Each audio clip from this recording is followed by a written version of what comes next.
Good morning all of you. कैसे हैं आप सभी? ठीक हैं? पढ़ाई लिखाई हो रही है? चलिए ठीक है।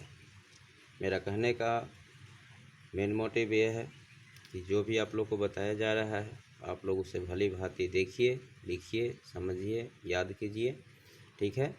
देखिए, आज मैं इस वीडियो में बात करने जा रहा हूँ क्लास 9 हिंदी क्षितिज और अध्याय 1-2 बैलों की कथा का प्रश्नोत्तर के बारे में। ठीक है? अध्याय हम लोगों ने बहुत ही एक इंटरेस्टिंग चैप्टर समाप्त किया है। 2 बैलों की कथा, हीरा और मोती उसके मुख्य नायक थे। ठीक है? चलिए देखिए, पहले पाठ्यपुस्तक के प्रश्नों को एक बार देख लीजिए। प्रश्नों की कुल संख्या है इसमें 10। प्रश्नों की कुल संख्या इसमें है 10। ठीक है? देखिए, मैं प्रश्न उत्तर आप लोग को दिखा रहा हूँ। देखिए, पहला प्रश्न है कि कांजी हाउस जहाँ पर पशुओं को सुधरने के लिए रखा जाता था। ठीक है? कौन सा हाउस था वो? कांजी हाउस। कांजी हाउस में कैद पशुओं की हाजिरी क्यों ली जाती होगी? तो उत्तर है इसका कि कांजी हाउस में कैद पशुओं की हाजिरी इसीलिए ली जाती होगी ताकि कैद पशुओं की संख्या का पता चल सके। ठीक है? और पता लगाया जा सके कि उनमें से कोई भाग गया या मर तो नहीं गया है। ठीक है? दूसरा है कि छोटी बच्ची, वही बच्ची जो हीरा और मोती को रोटी का टुकड़ा देती है प्रेम पूर्वक, छोटी बच्ची को बैलों के प्रति प्रेम क्यों उमड़ गया? ठीक है? उत्तर है कि छोटी बच्ची की माँ मर चुकी थी, वह माँ के बिछुड़ने का दर्द जानती थी, इसलिए जब उसने हीरा मोती की व्यथा देखी, दुख देखी, तो उसके मन में उनके प्रति प्रेम उमड़ आया। उसे लगा कि वे भी उसी की तरह, वे भी मतलब कौन भी? हीरा और मोती भी, वे भी उसी की तरह अभागे हैं और अपने मालिक से दूर हैं। ठीक है? देखिए, तीसरा, कहानी में बैलों के माध्यम से कौन कौन से नीति विषयक मूल्य उभर कर आए हैं? नीति विषयक मतलब नीति से संबंधित। देखिए, इस कहानी के माध्यम से मतलब किस कहानी के माध्यम से? 2 बैलों की कथा।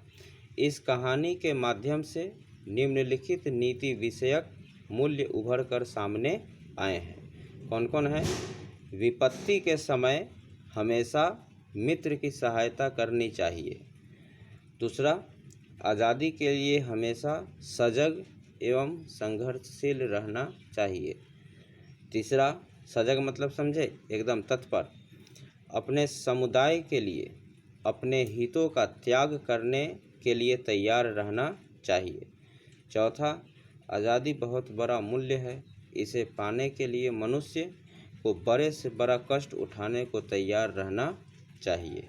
प्रश्न क्या था हम लोगों का कि कहानी में बैलों के माध्यम से कौन कौन से नीति विषयक मूल्य उभर कर आए हैं? ठीक है? देखिए, जानवरों के माध्यम से इतने नीति विषयक मूल्य उभर कर हम मनुष्यों के सामने आए हैं। चौथा प्रश्न देखिए कि प्रस्तुत कहानी में प्रेमचंद ने गधे की किन स्वभावगत विशेषताओं के आधार पर उसके प्रति रूढ़ अर्थ मूर्ख का प्रयोग न कर किसी नए अर्थ की ओर संकेत किया है? ठीक है?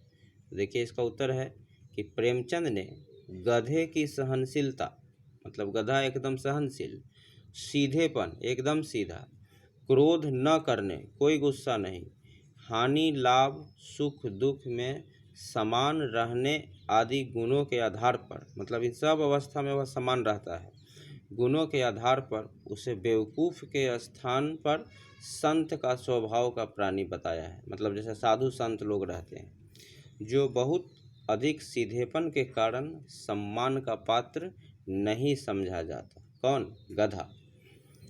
पांचवा देखिए, किन घटनाओं से पता चलता है कि हीरा और मोती में गहरी दोस्ती थी, एकदम फास्ट फ्रेंडशिप?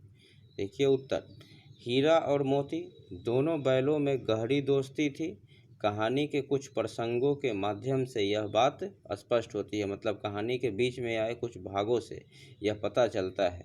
कौन कौन सी घटना घटी ऐसे देखिए, दोनों एक दूसरे को चाटकर और सूंघकर अपना प्रेम प्रकट करते थे। जब ये दोनों बैल हल या गाड़ी में जोत दिए जाते तो दोनों ज़्यादा से ज़्यादा बोझ स्वयं झेल कर दूसरे को कम बोझ देने की चेष्टा करते। ठीक है। तीसरा, नादी में खली भूसा पड़ जाने के बाद दोनों साथ ही नाद में मुंह डालते और साथ ही बैठते थे। अगर एक मुंह हटा लेता था तो दूसरा भी मुंह हटा लेता था। किससे? कहाँ से? नादी पर से। जब कुछ लोगों ने खेत से पकड़कर ले जाने के लिए दोनों को घेर लिया तब हीरा निकल गया, परंतु मोती के पकड़े जाने पर वह भी बंधक बनने के लिए स्वयं ही लौट आया। अगला है, कांजी हाउस की दीवार के टूटने पर जब हीरा ने भागने से मना कर दिया तो अवसर होने के बावजूद भी मोती उसे छोड़कर नहीं भागा। कौन? मोती। 6 नंबर प्रश्न देखिए, लेकिन औरत जात पर सींग चलाना मना है, यह भूल जाते हो। हीरा के इस कथन के माध्यम से स्त्री के प्रति प्रेमचंद के दृष्टिकोण को स्पष्ट करें। देखिए उत्तर, हीरा के इस कथन से यह ज्ञात होता है कि समाज में स्त्रियों के साथ दुर्व्यवहार मतलब खराब व्यवहार किया जाता था। उन्हें नियम बनाए जाते थे कि उन्हें पुरुष समाज शारीरिक, एक मिनट यहाँ पर देखिए दोबारा, उन्हें शारीरिक यातनाएं दी जाती थी। इसलिए समाज में ये नियम बनाए जाते थे कि उन्हें पुरुष समाज शारीरिक दंड न दे। हीरा और मोती भले इंसानों के प्रतीक हैं, अच्छे इंसानों के, इसलिए उनके कथन सभ्य समाज पर लागू होते हैं। असभ्य समाज में स्त्रियों की प्रताड़ना होती रहती थी। 7वां प्रश्न देखिए कि किसान जीवन वाले समाज में पशु और मनुष्य के आपसी संबंधों को कहानी में किस तरह व्यक्त किया गया है। उत्तर देखिए, प्रेमचंद ने किसान जीवन में मनुष्य तथा पशु के भावनात्मक संबंधों को हीरा और मोती दो बैलों के माध्यम से व्यक्त किया है। हीरा और मोती दोनों झूड़ी नामक एक किसान के बैल हैं। किसके? झूड़ी, जो अपने बैलों से अत्यंत प्रेम करता है और इसी प्रेम से वशीभूत होकर हीरा और मोती अपने मालिक झूड़ी को छोड़कर कहीं और नहीं रहना चाहते हैं या कहीं और नहीं जाना चाहते हैं। इससे यह स्पष्ट है कि पशु भी स्नेह का भूखा होता है। प्रेम पाने से वे भी प्रेम व्यक्त करते हैं और क्रोध तथा अपमान पाकर वे भी असंतोष व्यक्त करते हैं। ठीक है। 8वां देखिए, इतना तो हो ही गया कि 9-10 प्राणियों की जान बच गई, वे सब तो आशीर्वाद देंगे। मोती के इस कथन के आलोक में उसकी विशेषताएं बताइए। मोती पूरा बदमाश था मगर कुछ विशेषताएं भी थी। मोती के इस कथन से उसकी निम्नलिखित विशेषताएं उभर कर सामने आती है। देखिए, वह आशावादी है, मतलब उम्मीद हमेशा करता था, वो पॉजिटिव थिंकिंग। वह आशावादी है क्योंकि उसे अभी भी यह विश्वास है कि वह इस कैद से मुक्त हो सकता है। वह स्वार्थी नहीं है।